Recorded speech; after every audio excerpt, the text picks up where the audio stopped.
Kwa jina la Bwana wetu Yesu Kristo. Amen. Bwana apewe sifa. Amen. Ndugu zangu wa Kristo, ni Jumapili nyingine tena. Jumapili yenye furaha kwetu sisi tulio wa Kristo, ambao tunajua kabisa kwamba hapa duniani tumekuja kufanya kazi, na tutakapokwenda huko peponi tunaenda kupumzika, na tutakapokwenda mbinguni tunakwenda kufurahi. Hicho ndicho ambacho tumetukusanya sisi kama watoto wa Mungu, ili kusudi tufanye kazi kwa bidii, hatimaye twende tukapumzike huko peponi, hatimaye twende tukafurahi huko mbinguni. Na hatujaja kufanya uchumi hapa duniani, isipokuwa tuna kazi moja tu ya kulitangaza jina la Kristo Yesu Bwana wetu, hata hapo atakaporudi tena kwa mara ya pili kuja kuzihukumu siri za wanadamu. Leo Bwana wetu Yesu Kristo ananiongoza nipate kusema na watu wake. Amenituma nipate kusema na watu wake kwa habari ya utumishi, kwa habari ya utumishi. Nitakumbuka hata wiki mbili zilizopita tumezungumza habari ya utumishi, na sasa tunakwenda pia kuzungumza habari ya utumishi siku hii ya leo. Tutazungumza kwa upande wa pili. Juzi tulizungumza kwa upande mmoja, leo tunazungumza tena kwa upande mwingine, habari ya utumishi. Lakini ujumbe unaotoka katika Zaburi, tutasoma katika Zaburi ya 103, alafu tutaunganisha na Yeremia sura ile ya 17. Kwa hiyo pale kwenye Zaburi ya 103 aya ya kwanza mpaka ya 6, neno la Mungu linasema: nafsi yangu umhimidi Bwana, naam, vyote vilivyo ndani yangu vilihimidi jina lake takatifu. Nafsi yangu umhimidi Bwana, wala usisahau fadhili zake zote. Akusamehe maovu yako yote, akuponya magonjwa yako yote, aukomboa uhai wako na kaburi, akutia taji ya fadhili na rehema, aushibisha mema uzee wako, ujana wako ukarejezwa kama tai. Bwana ndiye afanyaye mambo ya haki na hukumu kwa wote wanaoonewa. Yeremia sura ya 17 aya ile ya 16 na 17. Neno la Mungu linasema: mimi hapa sikufanya haraka kuacha kuwa mchungaji nyuma yako, wala sikuitamani siku ya maradhi ya kufisha. Wewe unajua yaliyotoka mdomoni mwangu yalikuwa mbele za uso wako. Bwana apewe sifa. Bwana Yesu asifiwe. Tunazungumzia utumishi. Bwana wetu Yesu Kristo anatufundisha kwa ajili ya utumishi, na tunaweza kujulishwa kuhusu utumishi kama umeitwa kumtumikia Mungu ama kutumika kwa ajili nyingine. Tunaweza kuona hata watumishi waliotumika kwa ajili nyingine, na utumishi wao tunaweza kuona katika hali ambayo wakati fulani pengine usingetarajia. Na hata kama ingekuwa ni wewe ni mtumishi, hata katika hayo mazingira mengine, manake huu ndio utumishi. Na utumishi sio kutumikiwa. Yaani tafsiri yake utumishi anaozungumza Bwana wetu Yesu Kristo ni utumishi ule wa kutumika kwa ajili ya wengine. Yaani wewe upati faida. Tunaweza kuona mfano mmoja wapo. Kuna mtu mmoja juzi hapa, kipindi kile cha awamu ya 5, namsikia huyo mwenda zake akisema kwamba nilipekua kule Ikulu, nikapekua nikaja nikaona nyaraka fulani zinazomtambua mtu mmoja amegundua Tanzanite. Sasa wakati ambapo anaelezea hili, yule mtu aliyegundua Tanzanite naye yuko pale, alafu amegundua Tanzanite miaka hiyo miaka ya awamu ya kwanza, miaka mingi kidogo. Alafu huyu wa awamu ya 5 anaenda kumwona huyu mtumishi. Manake tunasema ni mtumishi kwa sababu amegundua Tanzanite tangu awamu ya kwanza. Alafu tunaona kwamba ni maskini. Alafu hii Tanzanite imetajirisha maelfu ya watu.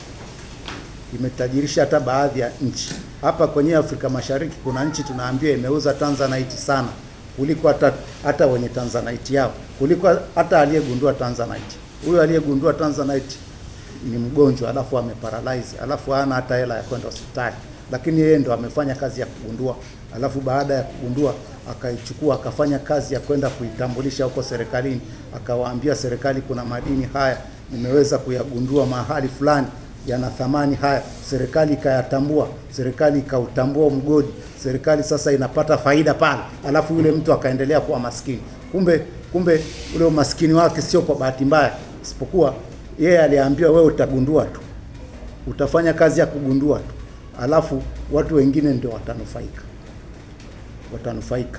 Wewe kama kuna zawadi yako itakuja tu wakati mwingine, lakini sasa hivi fanya kazi ya kugundua, alafu waambie, fanya kazi ya kupeleka taarifa, waonyeshe na hapo mahali ulipogundua, waonyeshe na hiyo aina ya hayo madini ya thamani, alafu watafaidika watu wengine, watakula watu wengine, watanufaika nayo. Wewe utabaki kuwa maskini kwa sababu sio kazi yako kuwa tajiri. Bwana apewe sifa. Sasa hatujui kwamba huyu ambaye ameambiwa wewe gundua tu, alafu wewe fanya kazi tupeleka kwa wengine wafaidike, kwa sababu ndio nafasi yako, na hao wengine nafasi yao ni ya utajiri, wewe nafasi yako ni ya kugundua. Alifanya utumishi kwa sehemu yake. Sasa leo Bwana wetu Yesu Kristo anataka sisi tumwangalie Daudi. Huyu alikuwa mtumishi kwa ajili ya watu wengine wakatajirika. Kama kuna mtu amewahi kufika pale Mererani akajua matajiri walioko tu pale wanaonunua na madini, sasa ndio atajua kwamba watu wamefaidika namna gani. Na mimi nimekaa pale Mererani kipindi cha nyuma, nimekaa kwenye machimbo, lakini na mji wa Mererani na ujua, na baadhi ya matajiri nimetokea kuwajua. Si tumesikia juzi hapa kuna mtu akapata mawe akapewa bilioni 14, akapewa bilioni 14. Huyu mzee hajawahi kushika hiyo hela na anaumwa, mgonjwa, hana hata pesa ya matibabu. Alafu siku ile mwenda zake anamwambia, chukua hiyo milioni 100 hiyo, alafu kama itakusaidia kukutibu sawa, vyovyote itakavyokuwa, lakini chukua kwanza hiyo. Kuna mtu amepata bilioni 14 hapo. Alafu kuna mtu aliyogundua ambaye alistahili hata kulipwa kila madini yanapotolewa pale, na yeye aendelee kupata faida na vizazi vyake pia, kwa sababu yeye ndio amegundua. Manake alikuwa na nafasi ya utumishi, alafu wengine wana nafasi ya utajiri. Yeye hiyo nafasi hajapewa, pamoja na kugundua kwake, na yale aliyostahili hapati. Sijui Mungu amemwekea kitu gani huyo, basi hatuwezi kujua, kwa sababu sisi tunasoma zile kanuni ambazo tumewekewa. Sasa Daudi, tunazungumzia kwa Daudi sasa, mtumishi ambaye leo anakuwa kinara kwetu. Tunataka tumwangalie na yeye kwa namna gani alifikia mahali, alianzia wapi hata mpaka amekuja kuwa mfalme katika nchi. Tunakuja kugundua kwamba kumbe utumishi unagharamiwa, unanunuliwa, na sio kwa fedha wala kwa dhahabu. Hata sisi tusijione kwamba wakati fulani tumefanyika kuwa watumishi, Mungu alishatununua, alafu akasema gharama zake ni hizi, mtazilipa. Alafu hatimaye mtakapomaliza utumishi wenu, wengine wamefaidika na neno la uzima, na nyie mtakuja kupewa urithi. Tunamwona mtumishi Daudi baadaye amekuwa mfalme. Alafu tunaweza tukajiuliza, mbona sasa na sisi hatui wafalme? Tunaweza tukajiuliza, mbona hatujapewa hata kuwa na mali tu licha ya kuwa mfalme? Kumbe Bwana wetu Yesu Kristo anataka tujue kitu fulani. Wakati ule wa Agano la Kale, pamoja na kwamba kuna watumishi wengine hawajakuwa kama Daudi, si kuna watumishi wametumia gharama kubwa. Tumeona Samueli, tumemwona Sauli na Elia. Si tumeona Elia alivyokaa kwa wasiwasi, akikimbia huko na huko anatafutwa, lakini hatima yake aliishia tu hivyo anasubiri kule. Alikuja kuchukuliwa lakini na gari kutoka mbinguni. Ni fahari kubwa sana hiyo. Tuna maandiko yanatuambia kwa lilikuja gari la moto na farasi wa moto, wakaja, Elia akapanda alafu akaondoka. Lakini huyu Daudi anakuwa mfalme baadaye, na amefia katika ufalme wake. Sasa tunasema mbona na sisi sasa hatui wafalme wakati tunamtumikia Mungu? Kumbe tunaambiwa kwamba ilikuwa tukioneshwa hatima ya utumishi, kwamba mwisho wake utumishi ni nini. Huyu amekuwa mfalme. Sisi watu wa Agano Jipya, mwisho wake utumishi utakuwa ni nini? Kweli mmefanya kwa gharama, na mimi ndio nimeamua kuwapa hizo gharama mzilipe, alafu mtakapokuwa mmenitumikia hatima yenu sasa mpate kuiona. Angalia, Daudi nimempa ufalme, ninyi nawapa zaidi. Sisi tumeona wakati fulani hata Ayubu, mwisho wake tunampe mwisho wa yote. Ayubu akafadhiliwa na Mungu. Mungu anataka kutuambia, angalieni sasa hatima ya utumishi wenu. Ayubu nilimrejeshea yote. Daudi nimempa ufalme. Samueli nilimchukua kwa gari yangu mimi mwenyewe nikampeleka juu. Sasa ninyi angalieni, kuna kitu kinaitwa mbingu mpya na nchi mpya. Ndio hatima yenu ninyi wa Kristo wa sasa wa Agano Jipya. Sasa huyu Daudi amefika vipi kuwa mfalme? Maandiko yanatuambia Daudi alikuwa mchungaji, mtoto wa mwisho wa mzee Yese. Alikuwa mchungaji, anachunga katika mazingira hatari yanayohatarisha maisha yake. Tunamsikia Daudi huko alikochukua anachunga ni mbugani. Wakati fulani anakabiliana na simba kule, anaandaliwa kuja kulichunga taifa la Mungu, anakabiliana na dubu. Wakati fulani mwalimu mmoja akitufundisha kwa habari ya dubu, anasema ni mnyama hatari kuliko hata simba. Daudi anakabiliana nao, na hawa wametajwa tu kama kielelezo, kwa sababu huko mbugani sio simba na dubu peke yake, kuna wanyama wengine hatari pia. Hatari kama kuna chatu kule, kuna cobra kule, kuna nyoka mwingine akikutemea mate tu wewe utoboi, umeondoka. Lakini Daudi alikuwa anachunga kwenye maeneo yale.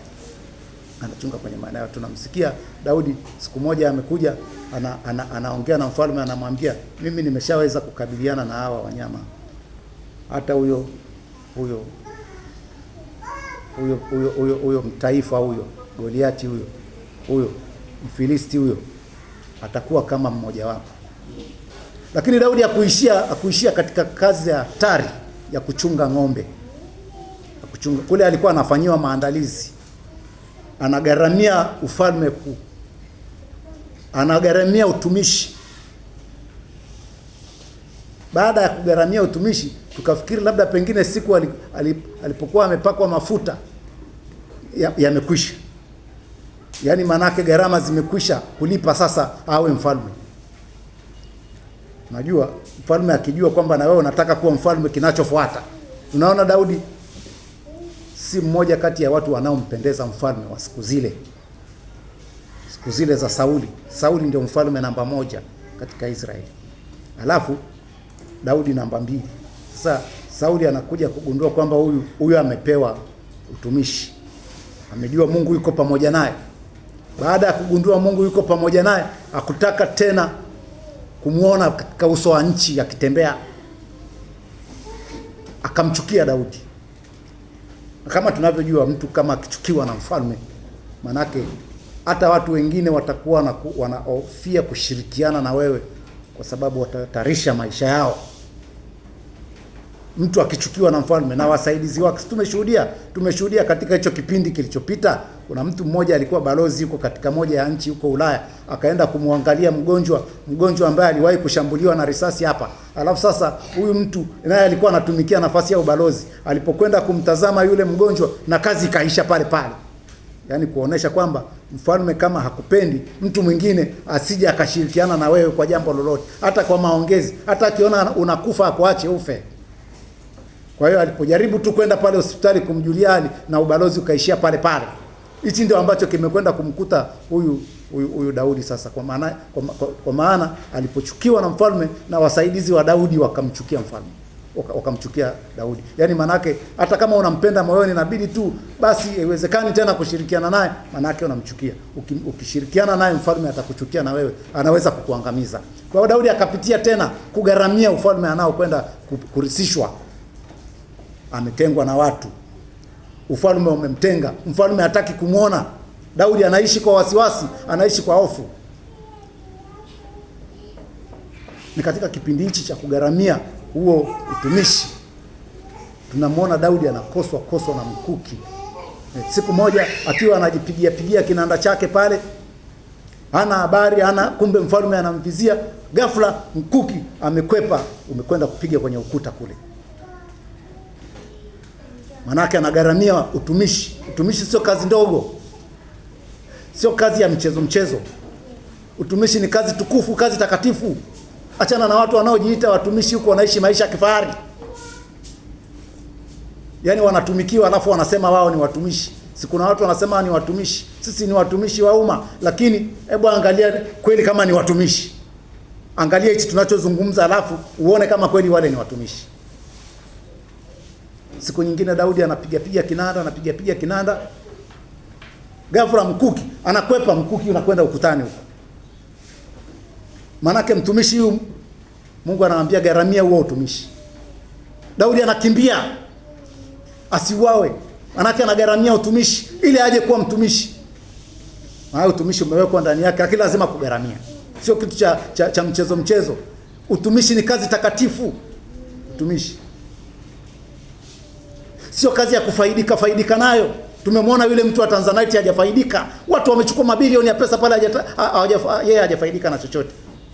Kuonyesha kwamba utumishi sio kazi ya kufaidika. Daudi anakimbia, anatafutwa apate kuuawa kwa sababu kuna utumishi unamsumbua. Roho ya utumishi inamnyanyasa. Roho ya utumishi inampelekesha anakosa amani. Lakini Daudi alipopata utumishi, haki maandiko yanakuambia siku moja akawa mfalme. Kile alichokuwa na kigharamia kwa siku nyingi huko, akoswe na mikuki, akoswe na simba, akoswe na dubu, sasa anapewa. Daudi amejawa na roho ya huruma. Daudi amejawa na roho ya upendo. Daudi anawahurumia hata maadui zake. Daudi anawaombea hata maadui zake. Daudi hajatafakari kuhusu jehanamu kwa sababu sio sehemu yake, wala sio sehemu ya maisha, wala hata kwenda huko. Kwa hiyo hawezi kuzungumza kwa habari ya jehanamu. Kisoma katika Zaburi ya 102 mstari wa kwanza mpaka ule wa 7, tutaunganisha na ule wa Zaburi ya 101. Zaburi ya 102 mstari wa kwanza mpaka ule wa 7, anasema Daudi amekwisha kuwa mfalme, anakumbuka alikopita. Anasema, Bwana usikie kuomba kwangu, kilio changu kikufikie. Usinifiche uso wako siku ya shida yangu. Unitegee sikio lako siku niitapo, unijibu upesi. Maana siku zangu zinatoweka kama moshi, na mifupa yangu inateketea kama kinga. Moyo wangu umepigwa kama majani na kukauka. Naam, ninasahau kula chakula changu kwa ajili ya sauti ya kuugua kwangu. Mifupa yangu imegandamana na nyama yangu. Nimekuwa kama mwari nyuni wa jangwani, na kufanana na bundi na mahameni. Na kesha tena nimekuwa kama shomoro aliye peke yake juu ya nyumba. Lakini tukirudi pale kwenye Zaburi hiyo ya 103, ukiangalia mstari ule wa 13 na 14, anasema kama vile baba awahurumiavyo watoto wake, ndivyo Bwana anavyowahurumia wamchao. Kama vile baba anavyowahurumia watoto wake, ndivyo Bwana anavyowahurumia wamchao. Daudi tulipomsikia kwa mara ya kwanza hapa, tuliposoma mstari ule wa kwanza mpaka wa 6, tumemsikia Daudi anasema, nafsi yangu muhimidi Bwana.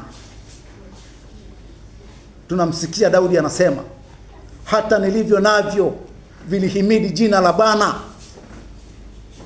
Akikumbuka ameponyoka midomoni kwa simba. Daudi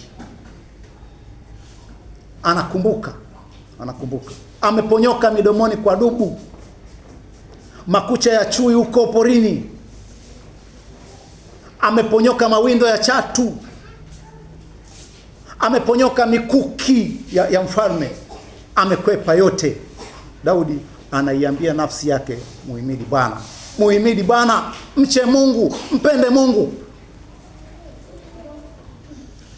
Lakini tunapokuja kusoma sura hiyo ya pili, tunaona anazungumza huruma ya Mungu.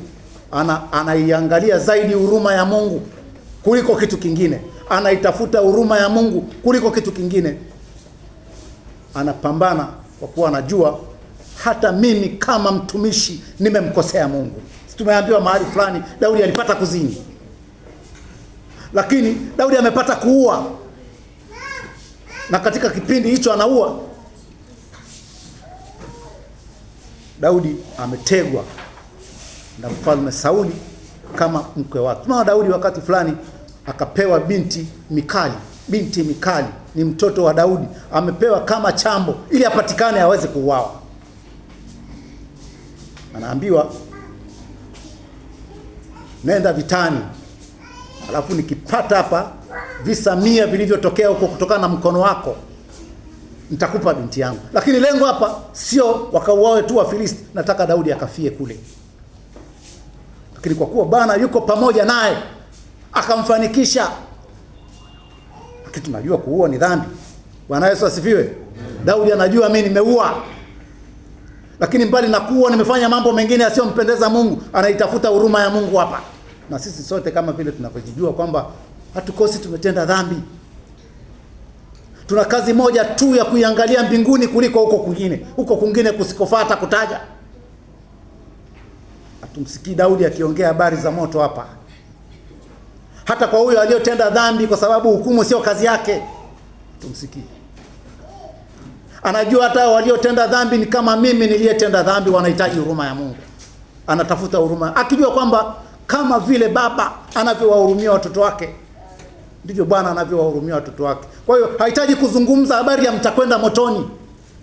Hapana, isipokuwa anachokihitaji hapa huruma ya Mungu, ili kusudi Mungu apate kuona huruma hata kwa hao wenye kutenda dhambi, apate kuwaokoa.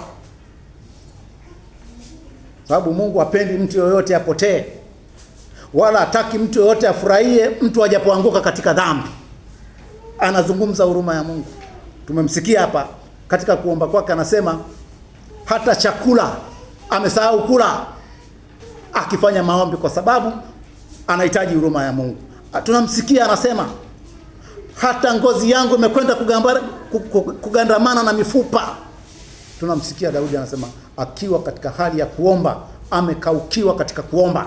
Anamuomba Mungu ampatie huruma ili Mungu apate kumsamehe, asije kwenda huko kwingine, pamoja na kwamba hataki kutaja huko kwingine, sio mahali pa kutaja kwa sababu sio sehemu yetu.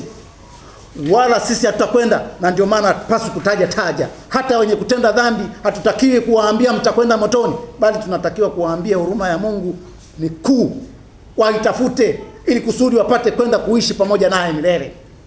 Bwana apewe sifa. Amen. Zangu kama Wakristo tunapaswa kutafakari kwa ajili ya huruma ya Mungu, ili huruma ya Mungu itutangulie hata siku ya mwisho tuweze kwenda mbinguni kwenye uzima wa milele. Na huu ndio utumishi.